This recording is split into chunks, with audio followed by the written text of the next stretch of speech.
Form ભરો, પહેલો કામ. બીજો, વર્ષની અંદર 3 સીઝન છે, દર વર્ષે 3 સીઝન, એટલે 3 વર્ષ સુધી આ પ્રોસેસ ચાલશે. C1, C2 અને C3 3 સર્ટિફિકેટ જનરેટ થશે. ગાંધીનગર ખાતે પહેલા હેડ ઓફિસ હતી, અત્યારે અમદાવાદ ખાતે આશ્રમ રોડ ઉપર એની શિવરંજની 4 રસ્તાથી આગળ એમની ઓફિસ છે. મિસ્ટર અનિલ પટેલ એમના નિયામક છે. હમણાં જ મારા ફાર્મ પર એમના ઓફિસર સાથે આવ્યા હતા. અને ફોર યોર ઇન્ફોર્મેશન કે ગુજરાતના તમામ ગોપકામ ઓફિસરોનો ટ્રેનિંગ ક્લાસ પણ મારા ફાર્મ પર રાખ્યો 2 વર્ષ.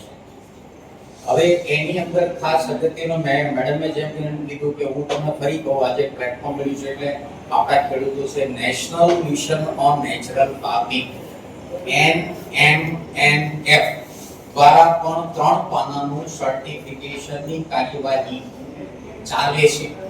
પરંપરાગત કૃષિ વિકાસ યોજનામાં સ્કોપ સર્ટિફિકેટની કામગીરી ચાલુ છે.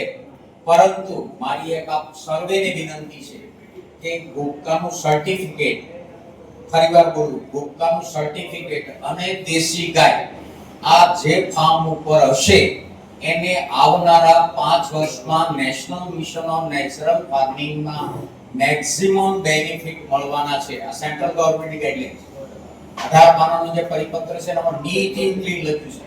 એટલે જે ખેડૂતોએ દેશી ગાય નો રાખે બીઆરસી યુનિટમાંથી જીવામૃત લે અને બતાવો તો કરો, વાંધો નથી, પણ દરેકને ત્યાં દેશી ગાય હોવી જોઈએ.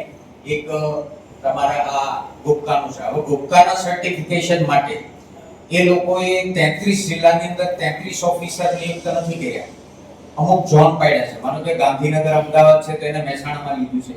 તો એ કયા ઝોનમાં કયો ઓફિસર કયા મોબાઈલ નંબર સાથે ક્યાં કામ કરે છે તમારે ખાલી ફોર્મેટ ભરી દેવાનું. 2 પ્રકારનું છે. તમે સંયુક્ત રીતે કરો, માનો કે 8-10 ખેડૂતોનું ક્લસ્ટર બનાવો તો થોડી ફીનું સ્ટાન્ડર્ડ લો છે.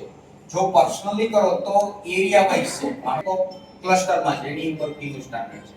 બીજું એટલા માટે કે એમનો ઓફિસર વર્ષમાં 3 વખત તમારે ત્યાં સ્થળ મુલાકાત લે છે.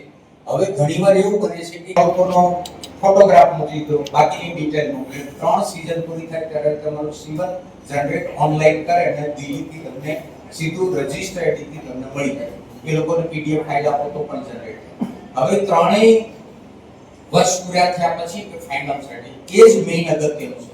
નો ડાઉટ, ફરીવાર બોલું, national mission on natural farming 6 મહિનામાં મળશે.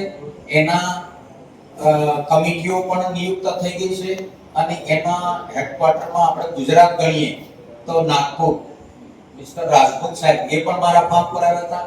એના લેડી છે, નામ ભૂલી ગયો છું, એ પણ આગલે દિવસે આવ્યા હતા, પછી ટ્રેનિંગમાં આવ્યા. તો એ લોકોનો આગ્રહ એવો છે કે national mission on natural farming નો ફોર્મ ભરો, પણ મારી તમને બધાને હજી ફરી વિનંતી છે કે તમારે ગોપકા અથવા રાજસ્થાન હોય તો રોસ્કા, રાજસ્થાન હોય તો એક સર્ટિફિકેટ લેવું જરૂરી છે.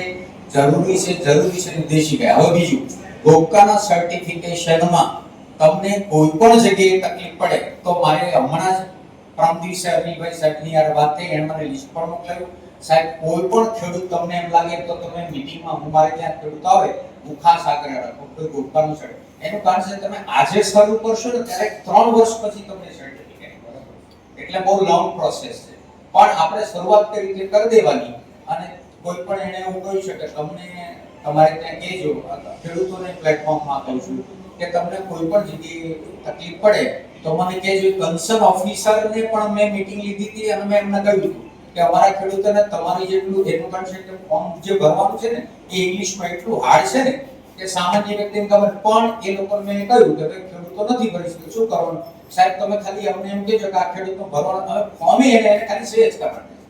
આટલું એ લોકો કોર્પોરેશન પણ એટલા માટે કે એમને સ્ટાફ ઓછો છે. બધી જ ટ્રાન્સફર સર્ટિફિકેટ રેગ્યુલર આપે છે. આમની અંદર જે crop register time to time કરે છે, રેકોર્ડ કી રેકોર્ડ કી ફરી વાર